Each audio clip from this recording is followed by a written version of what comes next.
ಫಸ್ಟ್ಗೆ ಸ್ವಾಗತ. ನಾನು ಶ್ವೇತಾ. ಈಗ ಹೆಡ್ಲೈನ್ಸ್. ಚಿನ್ನಸ್ವಾಮಿ ಸ್ಟೇಡಿಯಂ ಸ್ಫೋಟ ಪ್ರಕರಣ, ಸಿಸಿಬಿ ಪೊಲೀಸರ ಕೈಗೆ ಸಿಕ್ಕಿಬಿದ್ದ ಮತ್ತೊಬ್ಬರು ವಾರಿ, ಉಗ್ರ ಕಮಲ್ ಹಸನ್ ವಿಚಾರಣೆ.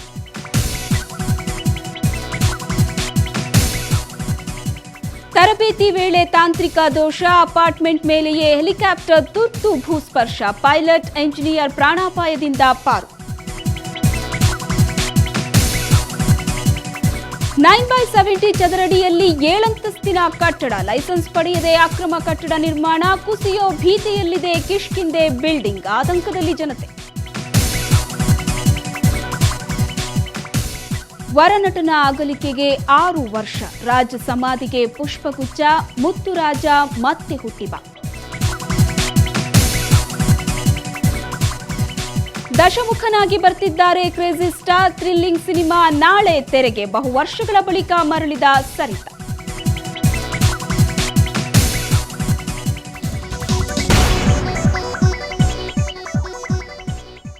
ಬೆಂಗಳೂರಿನ ಚಿನ್ನಸ್ವಾಮಿ ಸ್ಟೇಡಿಯಂ ಸ್ಫೋಟ ಪ್ರಕರಣದ ತನಿಖೆ ಚುರುಕುಗೊಂಡಿದೆ. ಪ್ರಕರಣಕ್ಕೆ ಸಂಬಂಧಪಟ್ಟ ಹಾಗೆ ಮತ್ತೊಬ್ಬ ಉಗ್ರನನ್ನ ಬೆಂಗಳೂರಿನ ಕ್ರೈಂ ಬ್ರಾಂಚ್ ಪೊಲೀಸರು ಬಂಧಿಸಿದ್ದಾರೆ. ಇಂಡಿಯನ್ ಮುಜಾಹಿದ್ದೀನ್ ಸಂಘಟನೆ ಕಾರ್ಯಕರ್ತ ಕಮಲ್ ಹಸನ್ನ ಕೋಲ್ಕತ್ತಾದಲ್ಲಿ ಬಂಧಿಸಿ ಹೆಚ್ಚಿನ ತನಿಖೆಗೆ ಬೆಂಗಳೂರಿಗೆ ಕರೆತಂದಿದ್ದಾರೆ.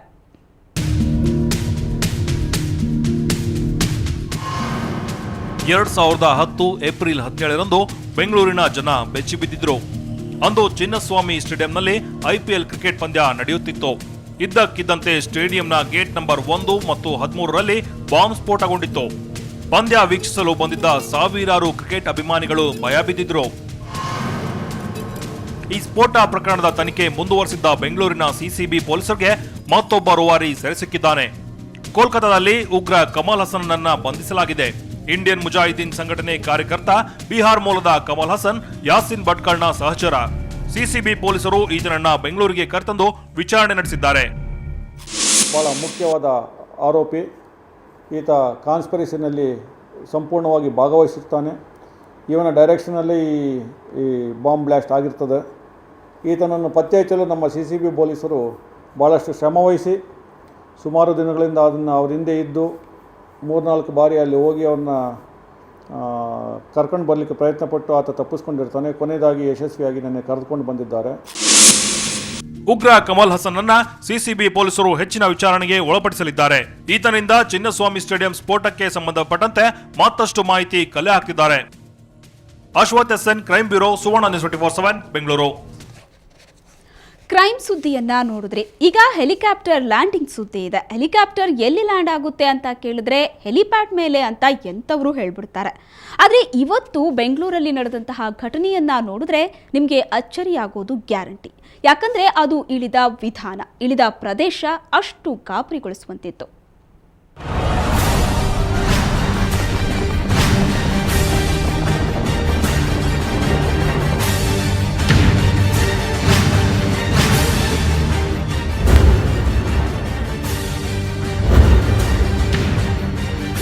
ಆಗ ಸಮಯ ಸಂಜೆ 4:45. ಬೆಂಗಳೂರಿನ ಇಂದಿರಾನಗರದ ಮೈತ್ರಿ ಅಪಾರ್ಟ್ಮೆಂಟ್ ಬಳಿ ಭಾರೀ ಸದ್ದು ಕೇಳಿಸಿತು. ನಿನ್ನೆಯಷ್ಟೇ ಭೂಕಂಪನದ ಭೀತಿಯಿಂದ ಪರದಾಡಿದ್ದ ಅಪಾರ್ಟ್ಮೆಂಟ್ ವಾಸಿಗಳಿಗಂತೂ ನಡುಕ ಶುರುವಾಯಿತು. ತೀರಾ ಏನು ಅಂತ ನೋಡುವಷ್ಟರಲ್ಲಿ ಸೇನಾ ಹೆಲಿಕಾಪ್ಟರ್ ಒಂದು ಅಪಾರ್ಟ್ಮೆಂಟ್ ಮೇಲೆಯೇ ಲ್ಯಾಂಡ್ ಆಗಿಬಿಟ್ಟಿತ್ತು.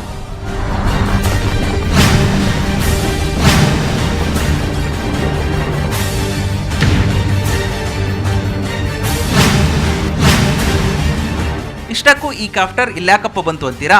ಆಗಿದ್ದಿಷ್ಟೇ. ಇದು HAL ರೋಟರಿ ವಿಂಗ್ ಅಕಾಡೆಮಿಗೆ ಸೇರಿದ ಸೈಜರ್ ಹೆಲಿಕಾಪ್ಟರ್. ಬೆಂಗಳೂರಿನಲ್ಲಿ ಸಂಜೆ ಟ್ರೈನಿ ಪೈಲಟ್ ದಿಗ್ವಿಜಯ್ಗೆ ರೋಡ್ ಎಂಬ ಸೀನಿಯರ್ ಪೈಲಟ್ ಹಾರಾಟ ತರಬೇತಿ ಕೊಡುತ್ತಿದ್ದರು.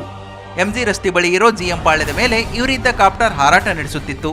ಆದರೆ ಎಂಜಿನ್ನಲ್ಲಿ ದೋಷ ಕಾಣಿಸಿಕೊಂಡು ಹೆಲಿಕಾಪ್ಟರ್ ನಿಯಂತ್ರಣ ತಪ್ಪಿತು. ಇದರಿಂದ ಗಲಿಬಿಲಿಗೊಂಡ ಪೈಲಟ್ ಕೂಡಲೇ ಅದನ್ನು ಅಲ್ಲಿಯೇ ಸಮೀಪದ ಅಪಾರ್ಟ್ಮೆಂಟ್ ಮೇಲೆ ಇಳಿಸಿಬಿಟ್ಟರು. ಅದೃಷ್ಟವಶಾತ್ ಅಪಾರ್ಟ್ಮೆಂಟ್ ಮೇಲೆ ಲ್ಯಾಂಡ್ ಮಾಡಿದ್ದರಿಂದ ಹೆಲಿಕಾಪ್ಟರ್ ನೆಲಕ್ಕಪ್ಪಳಿಸುವುದು ತಪ್ಪಿದೆ. ಯಾವುದೇ ಪ್ರಾಣಾಪಾಯವಿಲ್ಲದೆ ಸುಸೂತ್ರವಾಗಿ ಕಾಪ್ಟರ್ ಲ್ಯಾಂಡಿಂಗ್ ಆಗಿದೆ. ಎಂಜಿನ್ ಪ್ರಾಬ್ಲಮ್ ಇಂದಾಗಿ ಅವರನ್ನು ಕಂಟ್ರೋಲ್ಗೆ ತಗೊಳ್ತಾ ಕೊನೆಗೆ ಈ ಜಾಗದಲ್ಲಿ ಸುರಕ್ಷಿತವಾಗಿ ಇಳಿಸಿದ್ದಾರೆ. ಆದರೆ ಅದು ಮೇಲ್ಗಡೆಗೆ ಈ ಮೈತ್ರಿ ಅಪಾರ್ಟ್ಮೆಂಟ್ನ ಮೇಲ್ಗಡೆಗೆ ಗಾಳಿ ಬೆಳಕು ಹೋಗಲಿಕ್ಕೆ ಒಂದು ಹಾಲೋ ಜಾಗ ಇರ್ತದೆ. ಅಲ್ಲಿ ರೋಟರ್ ಬ್ಲೇಡ್ ಟಚ್ ಆಗಿ ಹೆಲಿಕಾಪ್ಟರ್ ಟಿಲ್ಟ್ ಆಗಿದೆ. ಹಾಗೂ ಪೈಲಟ್ಗಳಿಬ್ಬರು ಕೂಡ ಪ್ರಾಣಾಪಾಯದಿಂದ ಪಾರಾಗಿದ್ದಾರೆ. ಯಾವ ಇಂಜುರಿ ಕೂಡ ಆಗಿಲ್ಲ. ಹೆಲಿಕಾಪ್ಟರ್ ರೋಟರ್ ಬ್ಲೇಡ್ಗಳಿಗೆ ಸ್ವಲ್ಪ ಡ್ಯಾಮೇಜ್ ಆಗಿದ್ದು ಬಿಟ್ಟರೆ ಬೇರೆ ಏನು ಅನಾಹುತ ಸಂಭವಿಸಿಲ್ಲ. ಒಟ್ಟಾರೆ ಪೈಲಟ್ ಸಮಯ ಪ್ರಜ್ಞೆಯಿಂದ ಇಂದು ಭಾರೀ ಅವಘಡವೊಂದು ತಪ್ಪಿದೆ. ಅತ್ತ ಅಪಾರ್ಟ್ಮೆಂಟ್ನಲ್ಲಿದ್ದ ಜನ, ಇತ್ತ ಪೈಲಟ್ ಎಲ್ಲರೂ ಸೇಫ್ ಆಗಿದ್ದಾರೆ. ಧರಣೀಶ್, ಸುವರ್ಣ ನ್ಯೂಸ್ 24/7 ಬೆಂಗಳೂರು. ಎಲೆಕ್ಟ್ರಾನಿಕ್ ಸಿಟಿ ಬಳಿಯ ಅಪಾರ್ಟ್ಮೆಂಟ್ ಕುಸಿದು ಬಿದ್ದ ನೆನಪು ಹಸಿರಾಗಿರುವಾಗಲೇ ಬೆಂಗಳೂರಿನಲ್ಲಿ ಮತ್ತೊಂದು ಕಟ್ಟಡ ಕುಸಿದು ಬೀಳೋ ಅಪಾಯದಲ್ಲಿದೆ. ಕೆಆರ್ಪುರಂನ ಜನನಿಬಿಡ ರಸ್ತೆಯಲ್ಲಿ ನಿರ್ಮಾಣಗೊಂಡಿದ್ದ 7 ಅಂತಸ್ತಿನ ಬಹುಮಹಡಿ ಕಟ್ಟಡ ಅರ್ಧಕ್ಕೆ ವಾಲಿದೆ. ಅಷ್ಟಕ್ಕೂ ಈ ಬಿಲ್ಡಿಂಗ್ ಇರೋದು 9/70 ಚದರಡಿ ಜಾಗದಲ್ಲಿ. ಇನ್ನೊಂದು ಪ್ರಮುಖ ಅಂಶ ಅಂದ್ರೆ ಈ ಕಟ್ಟಡ ಪಕ್ಕದಲ್ಲಿರೋ ಬಿಲ್ಡಿಂಗ್ಗೆ ಅಂಟಿಕೊಂಡಂತಿದೆ.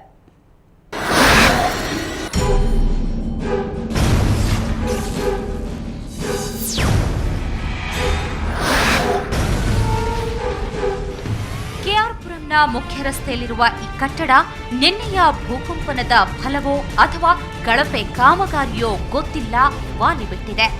ಯಾವಾಗ ಬೀಳುತ್ತೋ ಅನ್ನೋ ಆತಂಕ ಅಲ್ಲಿನ ನಿವಾಸಿಗಳದ್ದು. ಆಗಿರೋದಂತೂ ಪಕ್ಕಾ ಕನ್ಫರ್ಮು, ಅಂದರೆ ಯಾರಿಗೂ ಅಷ್ಟು ಗೊತ್ತಾಗಿಲ್ಲ. ಆಗಿದೆ 2:30 ಇತ್ತು ಟೈಮ್ ಆವಾಗ, ಆ ಥರ ಮಧ್ಯಾಹ್ನ ಆಗಿರೋದಂತೂ ನಿಜ. ಆಗಿದೆ, ಭೂಕಂಪ ಆಗಿದೆ ಅಂತಲ್ಲ, ಆಗಿದೆ ಅಂದರೆ ಒಂದು ಸ್ವಲ್ಪ ಶೇಕಿಂಗ್ ಥರ ಕಾಣ್ತಾ ಅಷ್ಟೇ. 7 ಅಂತಸ್ತಿನ ಈ ಕಟ್ಟಡ ಇರೋದು 9/70 ಚದರಡಿಯಲ್ಲಿ. ಪಕ್ಕದ 6 ಅಂತಸ್ತಿನ ಕಟ್ಟಡ ಇರೋದು 30/70 ಚದರಡಿಯಲ್ಲಿ. ಇವೆರಡೂ ಕಟ್ಟಡಗಳ ಮಧ್ಯೆ ಒಂದು ಕೈ ಹೋಗುವಷ್ಟು ಜಾಗ ಇಲ್ಲ. ಇಷ್ಟು ಚಿಕ್ಕ ಸ್ಥಳದಲ್ಲಿ ಅಷ್ಟು ಎತ್ತರದ ಕಟ್ಟಡಗಳನ್ನ ಕಟ್ಟೋ ಮೂಲಕ ಬಿಬಿಎಂಪಿಯ ನಿಯಮಗಳನ್ನ ಉಲ್ಲಂಘಿಸಿರೋದಷ್ಟೇ ಅಲ್ಲ, ಲೈಸೆನ್ಸ್ ಕೂಡ ಪಡೆದಿಲ್ಲ. ಈ ಕಟ್ಟಡಗಳಲ್ಲಿ ಬೇರೆ ಬೇರೆ ಕಚೇರಿಗಳಿವೆ, ನೂರಾರು ಜನ ಕೆಲಸ ಮಾಡ್ತಿದ್ದಾರೆ. ಈ ಬಗ್ಗೆ ವಿಚಾರಿಸಿದ್ರೆ ಮಾಲೀಕ ಕೊಟ್ಟ ಉತ್ತರ ಇದು. ಅದನ್ನು ಮಾತಾಡ್ಕೊಂತೀನಿ, ಆಮೇಲೆ ಹೇಳ್ತೀನಿ. ನಾನು ಹೇಳ್ತೀನಿ ಅಂತ ಹೇಳ್ತಾ ಇದ್ದೀನಲ್ವಾ. ನನಗೆ ಯಾರ ಹತ್ರ ಯಾವಾಗ ಹೇಳಬೇಕು ನಾನು ಅದನ್ನು ಹೇಳ್ಕೊಳ್ತೀನಿ. ನನಗೆ ಅನಿಸ್ತಾ ಇದೆ ಇಲ್ಲ ಅಂತ ಹೇಳ್ಬಿಟ್ಟು ಸದ್ಯಕ್ಕೆ. ನಾನೇನು ಹೇಳ್ತಾ ಇಲ್ಲ ಈಗ ಅದ್ರ ಬಗ್ಗೆ. ನನಗೆ ಅದನ್ನು ಯಾರಿಗೆ ತೋರಿಸ್ಬೇಕು, ಯಾರ ಹತ್ರ ಮಾತಾಡಬೇಕು, ನಾನು ತೋರಿಸ್ಕೊಳ್ತೀನಿ, ನಾನು ಮಾತಾಡ್ತೀನಿ. ಕೆಆರ್ಪುರಂನ ಬಿಬಿಎಂಪಿ ಕಚೇರಿಯ ಎದುರಿಗೆ ಈ ಕಟ್ಟಡಗಳಿವೆ. ಆದ್ರೂ ಈವರೆಗೂ ಈ ಕಟ್ಟಡಗಳ ಬಗ್ಗೆ ಯಾವ ಅಧಿಕಾರಿಯೂ ಪ್ರಶ್ನಿಸಿಲ್ಲ. ಈಗ ಕೇಳಿದ್ರೆ ಇಲ್ಲಿ ಕಟ್ಟಡ ಇರೋದೇ ಹೀಗೆ, ಏನೂ ಅಪಾಯ ಇಲ್ಲ ಅಂತ ಬಿಬಿಎಂಪಿ ಇಂಜಿನಿಯರ್ಗಳು ತಿಪ್ಪೆ ಸಾರಿಸಿದ್ದಾರೆ. ಆದ್ರೆ ಈ ಬಗ್ಗೆ ತಜ್ಞರ ಬಳಿ ವಿಚಾರಿಸಿದ್ರೆ ಕಟ್ಟಡ ವಾಲಿರೋದನ್ನ ಖಚಿತಪಡಿಸಿದ್ರು. ಬಿಲ್ಡಿಂಗ್ ನೋಡಿದ್ರೆ ವಾಲಿದೆ ಮೇಡಮ್, 100% ವಾಲಿದೆ, ನೋ ಡೌಟ್. ಅದರಲ್ಲಿ ಇಲ್ಲಿ ಕೆಳಗಡೆಯಿಂದ 5ನೇ ಫ್ಲೋರಲ್ಲಿ ಆ ಪಕ್ಕದ ಬಿಲ್ಡಿಂಗ್ ಟಚ್ ಆಗಿರೋದು ಇನ್ನು ಇವನ್ ಸುಣ್ಣ ಸಹ ಕ್ಲೀನಾಗಿ ಕಾಣ್ತಾ ಇದೆ. ಆ ರೆಡ್ ಬಿಲ್ಡಿಂಗ್ ಅದು 9 ಅಡಿ ಅಗಲ 70 ಅಡಿ ಉದ್ದ ಇದೆಯಲ್ಲ, ಆ ಬಿಲ್ಡಿಂಗ್ ಅದು ವಾಲಿದೆ ನೋಡೋದು. ಇನ್ನು ಕಟ್ಟಡ ಮಾಲೀಕರಿಗೆ ನೋಟಿಸ್ ನೀಡೋದಾಗಿ ಉಪಮೇಯರ್ ಹರೀಶ್ ಹೇಳಿದ್ದಾರೆ. ಪ್ರೈವೇಟ್ ಬಿಲ್ಡಿಂಗ್ಗೆ ನಾವು ಯಾವುದೋ ಕಾರಣಕ್ಕೂ ನಾವು ಮಾಡೋಕ್ಕೆ ಬರಲ್ಲ, ನಮ್ಮ ಪರ್ವಿಗೂ ಬರಲ್ಲ. ಅದು ನಮ್ಮ KMC ಕಾಯ್ದೆಯಲ್ಲಿ ನಮ್ಮ ಬೈಲಾ ಪ್ರಕಾರ ಕಟ್ಟಿದ್ರ ಅಂತ ಅಷ್ಟು ಮಾತ್ರ ನೋಡ್ಬೋದು. ಕ್ವಾಲಿಟಿನ ನಾವು ಚೆಕ್ ಮಾಡೋಕ್ಕೆ ಬರಲ್ಲ. ಈ ಸಂಬಂಧಪಟ್ಟ ಯಾವ ಬಿಲ್ಡಿಂಗ್ ವಾಲ್ ಇದೆ ಅದ್ರ ಸಂಬಂಧಪಟ್ಟಂಗೆ ಈಗ ಕ್ರಮ ಜರುಗಿಸ್ಬೋದು. ಆ ಕಾಂಟ್ರಾಕ್ಟರ್ ಮೇಲೆ, ಇಂಜಿನಿಯರ್ ಮೇಲೆ ಮತ್ತು ಆ ಓನರ್ ಮೇಲೆ ಕ್ರಮ ಜರುಗಿಸ್ಬೋದು. ಆ ಕ್ರಮ ಜರುಗಿಸೋಕ್ಕೆ ನಮ್ಮ ಆಯುಕ್ತರು, ಜಂಟಿ ಆಯುಕ್ತರು ಇಬ್ಬರೂ ಆದೇಶ ಮಾಡಿದ್ವಿ. ಒಟ್ಟಿನಲ್ಲಿ ಈ ಅಕ್ರಮ ಕಟ್ಟಡಗಳು 10 ಜನರ ಜೀವ ತೆಗೆಯೋಕ್ಕೂ ಮುನ್ನ ಕ್ರಮ ಕೈಗೊಂಡ್ರೆ ಒಳಿತು. ನಾಸಿರ್ ಜೊತೆ ರಜನಿ MG, ಸುವರ್ಣ ನ್ಯೂಸ್ 24/7 ಬೆಂಗಳೂರು. ಸಾಮಾನ್ಯವಾಗಿ ನಿಮಗೆಲ್ಲ ಗೊತ್ತೇ ಇದೆ, ವರನಟ ಡಾಕ್ಟರ್ ರಾಜ್ಕುಮಾರ್ ಅಗಲಿ ಇಂದಿಗೆ 6 ವರ್ಷ. ಅಭಿಮಾನಿಗಳ ಹೃದಯದಲ್ಲಿ ಶಾಶ್ವತವಾಗಿ ನೆಲೆಸಿರೋ ಕನ್ನಡಿಗರ ಕಣ್ಮಣಿಯನ್ನ ಸ್ಮರಿಸೋದಕ್ಕೆ ಇಂದು ಕಂಠೀರವ ಸ್ಟುಡಿಯೋದಲ್ಲಿ ಅಭಿಮಾನಿಗಳ ಸಾಗರವೇ ಸೇರಿತ್ತು. ಡಾಕ್ಟರ್ ರಾಜ್ ಕುಟುಂಬ ಮುತ್ತುರಾಜ್ನ ಸಮಾಧಿಗೆ ಪುಷ್ಪಗುಚ್ಛವಿರಿಸಿ ಪೂಜೆ ಸಲ್ಲಿಸಿತು.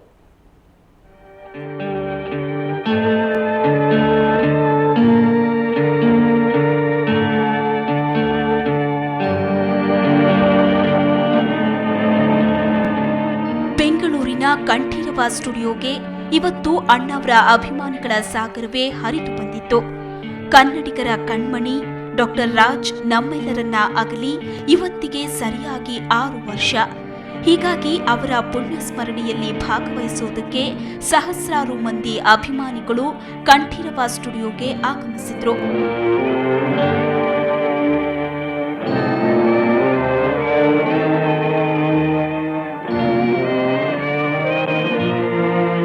ಇತ್ತ ರಾಜ್ ಕುಟುಂಬ ಸದಸ್ಯರು ಸಮಾಧಿ ಸ್ಥಳಕ್ಕೆ ಆಗಮಿಸಿ ಅಭಿಮಾನಿಗಳೊಂದಿಗೆ ಕೆಲ ಹೊತ್ತು ಕಳೆದರು. ರಾಜ್ ಸಮಾಧಿಗೆ ಪೂಜೆ ಸಲ್ಲಿಸಿದ ನಂತರ ಅಭಿಮಾನಿಗಳಿಗೆ ಅನ್ನ ಸಂತರ್ಪಣೆ ಮಾಡಲಾಯಿತು.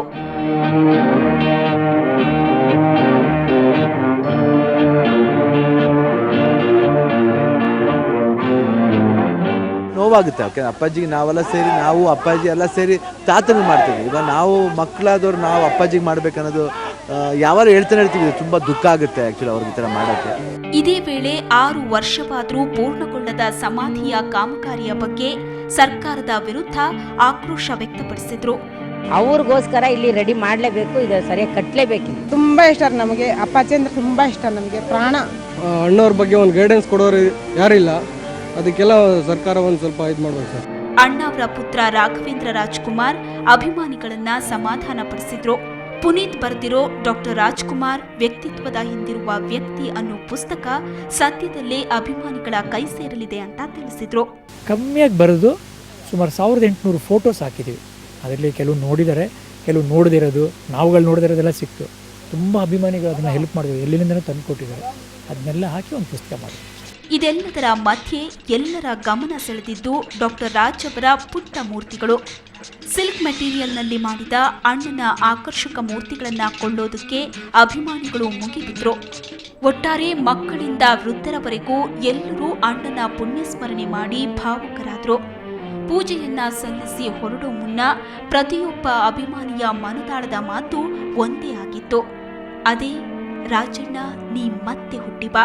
ಮುಂದಿನ ನನ್ನ ಜನ್ಮ ಬರೆದಿಟ್ಟನಂತೆ ಬ್ರಹ್ಮ ಇಲ್ಲಿಯೇ ಎಂದಿಗೂ ನಾನಿಲ್ಲಿಯೇ. ಅಶೋಕ್ ದಾವಣಗೆರೆ, ಎಂಟರ್ಟೈನ್ಮೆಂಟ್ ಬ್ಯೂರೋ, ಸುವರ್ಣ ನ್ಯೂಸ್ 24/7. ಸಂಗೊಳ್ಳಿ ರಾಯಣ್ಣ ಚಿತ್ರದಲ್ಲಿ ನಟಿ ಜಯಪ್ರದಾ ನಟಿಸಿರುವುದು ಎಲ್ರಿಗೂ ಗೊತ್ತು. ಸಂಗೊಳ್ಳಿ ರಾಯಣ್ಣ ಚಿತ್ರದ ಸುದ್ದಿಗೋಷ್ಠಿಗಾಗಿ ಜಯಪ್ರದಾ ಬೆಂಗಳೂರಿಗೆ ಬಂದಿದ್ರು. ಈ ವೇಳೆ ಸುವರ್ಣ ನ್ಯೂಸ್ನೊಂದಿಗೆ ಜಯಪ್ರದಾ ಕನ್ನಡದಲ್ಲಿ ತಮ್ಮ ಅನುಭವ ಹಂಚಿಕೊಂಡಿದ್ದು ವಿಶೇಷ. ಜಯಪ್ರದಾ ಜೊತೆ ನಮ್ಮ ಪ್ರತಿನಿಧಿ ಸರಸ್ವತಿ ನಡೆಸಿದ ಚಿಟ್ ಚಾಟ್ ಇಲ್ಲಿದೆ. ನಮ್ಮ ಜೊತೆ ಇದ್ದಾರೆ ವೆಟೇರಿಯನ್ ಆಕ್ಟ್ರೆಸ್ ಜಯಪ್ರದಾ ಅವರು. ಅವರ ಅಪ್ಕಮಿಂಗ್ ಫ್ಲಿಕ್ ಸಂಗೊಳ್ಳಿ ರಾಯಣ್ಣ ಚಿತ್ರದ ಪ್ರಮೋಷನ್ಗಾಗಿ ಬೆಂಗಳೂರಲ್ಲಿದ್ದಾರೆ. ಅದರ ಬಗ್ಗೆ ಹೆಚ್ಚಿನ ಮಾಹಿತಿ ಅವರ ಹತ್ರನೇ ಕೇಳೋಣ ಬನ್ನಿ. Hello ma'am. ಸೊ ಚಿತ್ರ ತುಂಬ ದೊಡ್ಡ budget, it's an EPIC movie. ನಿಮ್ಮ ರಾಜಕೀಯ ಜೀವನದ ಮಧ್ಯೆನೂ ತುಂಬ ಟೈಮ್ ಬೇಕಾಗುತ್ತೆ ಈ ಚಿತ್ರದಲ್ಲಿ ಆ್ಯಕ್ಟ್ ಮಾಡಬೇಕು ಅಂದರೆ. ಹೇಗೆ ನಾನು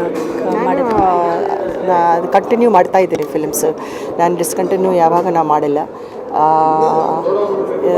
ಇದು ನನ್ನ ಡ್ರೀಮ್ ಪ್ರಾಜೆಕ್ಟ್, ನಿನ್ನ ಡ್ರೀಮ್ ಕ್ಯಾರೆಕ್ಟರ್ ಇದು. ಸೊ ಪಾಲಿಟಿಕ್ಸಲ್ಲಿ ಇದ್ದರೂ ನಾನು ಕಂಟಿನ್ಯೂ ಮಾಡ್ತಾ ಇದ್ದೀನಿ acting. So I am thankful to my industry, my Kannada industry. They have supported me immensely. My people of Karnataka, they supported me. ಎಲ್ಲರಿಗೂ ನನ್ನ ಧನ್ಯವಾದಗಳು. ವಿ ಸಿ ಯು ವೇರಿಂಗ್ ತುಂಬ ದೊಡ್ಡ ಸಾರೀಸ್, ಜ್ಯುವೆಲ್ರೀಸ್. ನಿಮಗೆ ಡಿಫಿಕಲ್ಟೀಸ್ ಆಯಿತಾ ಶೂಟಿಂಗ್ ಸೆಟ್ನಲ್ಲಿ? ಯಾಕಂದರೆ 1 ದಿನ ಸರಿ 2 ದಿನ ಸರಿ ಡೈಲಿ ಅದನ್ನು ಹಾಕ್ಕೊಂಡು, and also dialogue deliveries, EPIC movie ಅಂತ ಅಂದರೆ ಆ ಕನ್ನಡನೇ ಬರಬೇಕು. ಸೊ ಹೇಗೆ ಮ್ಯಾನೇಜ್ ಮಾಡಿದ್ರಿ ಮ್ಯಾಮ್? ಅದೆಲ್ಲ ಹೋಮ್ವರ್ಕ್ ಮಾಡಬೇಕು. ಹೋಮ್ವರ್ಕ್ನಲ್ಲಿ without homework I don't think so you can portrait very well. By nature, I definitely I prepare, and particularly this character, we have to be mentally prepared. This all the heavy jewelry and horse riding and jewelry, the dressing and everything. I think we need really a patience, lot of patience for this. Yes. Bengaluru ವಿವಿ ಕುಲಪತಿ doctor Prabhudeva ಮಾಧ್ಯಮಗಳ ವಿರುದ್ಧ ಸಿಟ್ಟುಗೊಂಡಿದ್ದಾರೆ. ರಾಜ್ಯಪಾಲರು ಘಟಿಕೋತ್ಸವ ಬಹಿಷ್ಕರಿಸಿದ ಬಗ್ಗೆ ಬಿತ್ತರವಾದ ವರದಿ ಪ್ರಭುದೇವ ಸಿಟ್ಟಿಗೆ ಕಾರಣವಾಗಿದೆ.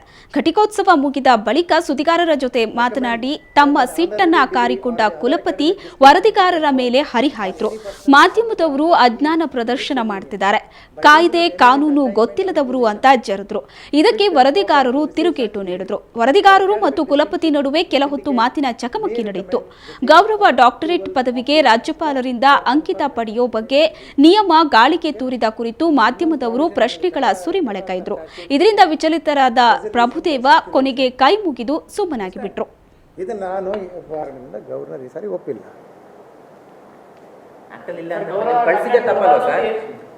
ನಿಮಗೆ ಅರ್ಥ ಆಗುತ್ತೇನ್ರಿ first it is no this is the syndicate resolution by circulation I have to send it. ನಿಮಗೆ ರೂಲ್ಸ್ ಗೊತ್ತಿಲ್ಲದೆ ಮಾತಾಡ್ತಿರಲ್ಲ. ಎಲ್ಲಿದೆ ಹಾಗಂತ ಎಲ್ಲಿದೆ? ಹೌದು ಹೌದ್ರಿ, ಸಿಂಡಿಕೇಟ್ ರೆಸಲ್ಯೂಷನ್ ಏನಾಗಿತ್ತು ಅದನ್ನ ಕೊಡಿಸಿದ್ದೀನಿ ನಾನು. ನಿಮಗೆ ರೂಲ್ಸ್ ಅರ್ಥ ಆಗದೆ ಇದ್ರೆ ನಾ ಏನು ಮಾಡ್ಲಿಕ್ಕಾಗುತ್ತೆ? ನನಗೆ ಏನು internal difference I am not aware of the as far this is concern. ಅರೆ ಯಾರಿಗೂ why are you forcing it on me? ಆಯ್ತು ಹೋಗ್ರಿ, ನಿಮ್ಮ ಹತ್ರ ಏನು ಆರ್ಗ್ಯೂ ಮಾಡೋದು ನಾನು. Any other information? ಈಗ ಸಂಘರ್ಷ ಏನಿಲ್ಲ ಅಂತೀರಾ?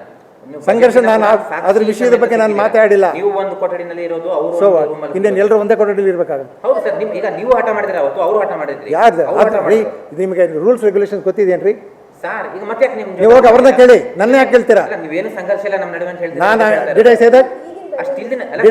ಮುಂದಿನ ಇಷ್ಟೆಲ್ಲ ಜಗಳ ಆಡ್ತಿದ್ದೀರಿ. ನಾನು ಎಲ್ರಿ ಹೇಳಿದ್ದೀನಿ ಸಂಘರ್ಷ ಇಲ್ಲ ಅಂತ ಎಲ್ಲಿ ಹೇಳಿದ್ದೀನಿ ನಾನು? ಅವರು ಗವರ್ನರ್ನ ಬಹಿಷ್ಕಾರ ಅಂತ ಯಾಕೆ ನಿಮ್ಮ ಪಟ್ಟಿಗೆ ಸಹಿ ಹಾಕಲಿಲ್ಲ ಅಂಕಿತ? ಯಾವ ಪಟ್ಟಿ ಸಹಿ ಹಾಕಿದ ನಿಮಗೆ ರೂಲ್ಸ್ ಗೊತ್ತಿಲ್ಲ, ರೆಗ್ಯುಲೇಷನ್ಸ್ ಗೊತ್ತಿಲ್ಲ. ಬೇರೆ ಯಾರೋ ಫೀಡ್ ಮಾಡ್ತಾರೆ, ನೀವು ಬಾಯಿಗೆ ಬಂದಂಗೆ ಹೇಳ್ತೀರಾ. ಇಲ್ಲಿ ಗೊಂದಲ ಎಲ್ಲಿದೆ? ಗೊಂದಲ ನೀವು ಕ್ರಿಯೇಟ್ ಮಾಡ್ತಾ ಇರೋದು ಗೊಂದಲ. ಅದು ನೀವು ಮೀಡಿಯಾದವರು ಅಂದರೆ ಮನಸ್ಸಿಗೆ ಬಂದಂಗೆ ಬರಿಬೋದು, ಮನಸ್ಸಿಗೆ ಬಂದಂಗೆ ಬಿತ್ತರಿಸ್ಬೋದು ಅಂತ ಅನ್ಕೊಂಡ್ಬಿಟ್ಟಿದ್ದೀವಿ. ಕರ್ನಾಟಕದಲ್ಲಿನ ಚಿನ್ನದ ದರ ಇವತ್ತು ಎಷ್ಟಿತ್ತು ಅಂತ ಬನ್ನಿ ನೋಡೋಣ. 22 ಕ್ಯಾರೆಟ್ನ 10 ಗ್ರಾಂ ಚಿನ್ನಕ್ಕೆ 26,780 ರೂಪಾಯಿ. ನಿನ್ನೆ ದರಕ್ಕೆ ಹೋಲಿಸಿದ್ರೆ 22 ಕ್ಯಾರೆಟ್ ಚಿನ್ನದ ಬೆಲೆಯಲ್ಲಿ ಇವತ್ತು ಯಾವುದೇ ಬದಲಾವಣೆಯಾಗಿಲ್ಲ. ಇನ್ನು 24 ಕ್ಯಾರೆಟ್ನ 10 ಗ್ರಾಂ ಚಿನ್ನಕ್ಕೆ 29,600 ರೂಪಾಯಿ. ನಿನ್ನೆ ದರಕ್ಕೆ ಹೋಲಿಸಿದ್ರೆ 24 ಕ್ಯಾರೆಟ್ ಚಿನ್ನದ ಬೆಲೆಯಲ್ಲೂ ಇಂದು ಯಾವುದೇ ಬದಲಾವಣೆಯಾಗಿಲ್ಲ. ಬ್ರೇಕ್ನ ನಂತರ ಬೆಂಗಳೂರು ಫಸ್ಟ್ ಮುಂದುವರಿಯುತ್ತೆ.